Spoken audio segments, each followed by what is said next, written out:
Bon, Frédéric, on est peut-être moins conscient ici au Canada, mais la FIFA, c'est une gigantesque organisation dans le monde. Organisation tentaculaire, Céline, vraiment planétaire. On va regarder d'ailleurs quelques statistiques là-dessus. Savez-vous que c'est la plus grande fédération sportive à travers le globe? En fait, elle est représentée dans 207 pays et territoires, ce qui veut dire qu'ils ont vraiment un rayonnement partout sur la planète. Il y a 6500 clubs qui sont enregistrés, des clubs professionnels au sein de la FIFA. Et selon les derniers chiffres de 2006, en fait, c'est la dernière fois que la FIFA a recensé le nombre de joueurs actifs. Il y en avait plus de 270 millions. Parce que le soccer, le foot, en tout cas, c'est le sport le plus populaire de la planète. On imagine que les compétitions remportent la palme en termes d'audience, de téléspectateurs.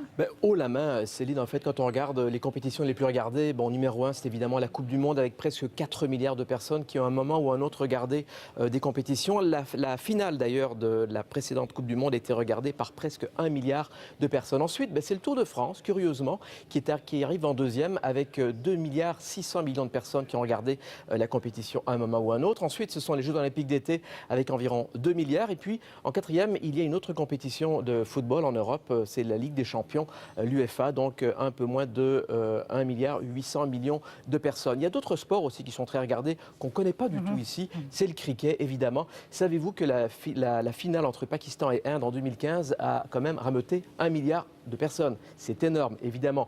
Pour essayer de mettre un peu en perspective, on parle beaucoup du Super Bowl, qui est l'événement planétaire, sauf que quand on regarde dans les faits, c'est seulement 103 millions de personnes qui l'ont regardé, parce que c'est un sport quand même très régional. On parle évidemment aux États-Unis. La Coupe Stanley, évidemment très fort ici, quand on a des équipes qui sont en jeu, mais la dernière Coupe Stanley, ça a seulement été regardé par 4 700 000 personnes. C'est pas beaucoup quand même, hein. Et évidemment, ça veut dire qu'il y a beaucoup d'argent autour du ballon rond.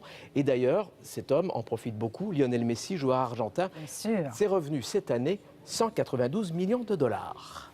Et au Canada, comment se porte ce sport? En fait, il se porte vraiment très bien. Il y a quand même des associations et fédérations dans 12 provinces et territoires.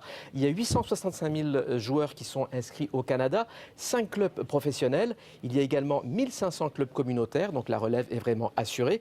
Et on est quand même au 10e rang mondial pour la participation de soccer. Et quand on regarde chez les jeunes, les plus pratiqués, c'est le soccer haut la main, 42%, suivi de la natation avec 24%. Et le hockey arrive en 3e avec un taux de participation de 22% parmi les jeunes de 5 à 14 ans. Donc le plus populaire des sports, Évidemment. parmi les jeunes. Merci beaucoup, Frédéric.